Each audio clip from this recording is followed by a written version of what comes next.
विधिमंडळाच्या दोन्ही सभागृहात आज विरोधी पक्षाने धनगर आरक्षणावर सरकारला घेरले। विधानसभा आणि विधान परिषदेत विरोधकांनी धनगर आरक्षणाचा मुद्दा लावून धरलाय। सर्व कामकाज बाजूला ठेवून स्थगन प्रस्तावाद्वारे चर्चेची मागणी विरोधकांनी केली।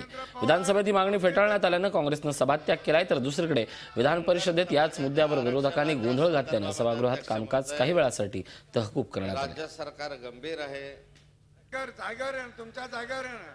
देशमुख साहेब जागेवर या, देशमुख जागेवर या तुम्ही। अध्यक्ष महोदय, स्वरूपाची कारवाई आपण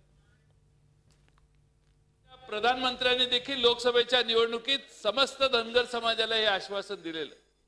अध्यक्ष महोदय, 6 महिने सध्याचं सरकार सत्तेत येऊन झाले।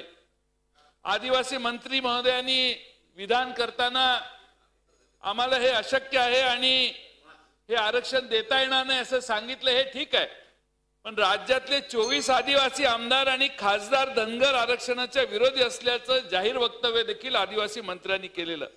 अध्यक्ष महोदय, बाहेर आज लाखो लोकांचा धनगर समाजाचा मोर्चा आलेला आहे। राज्य सरकारच्या भूमिकेविषयी महाराष्ट्रातल्या जनतेला फार मोठं औत्सुक्य आहे आणि सतत आश्वासन दिल्यानंतरही कृती न करण्यामुळे या धनगर समाजाला फार मोठा भ्रमनिरास झालेला आहे।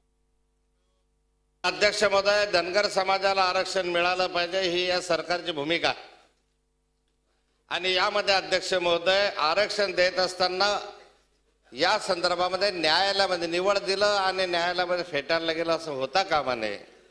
यासाठी या धनगर आरक्षणाच्या संदर्भामध्ये बाकीची जी माहिती आहे ती आम्ही जमा करतोय। एक दुसरं, आदिवासी आरक्षणाला धक्का न लागता धनगर समाजाला आरक्षण देण्याच्या संदर्भामधलं कसं आपल्याला कारवाई करता येईल आणि त्या संदर्भातला आम्हाला घटनेच्या तरतुदीनुसार काय इथून आपल्याला प्रस्ताव पाठवता येईल या संदर्भामध्ये केंद्र सरकारशी आम्ही विचार विनिमय करतो आहे।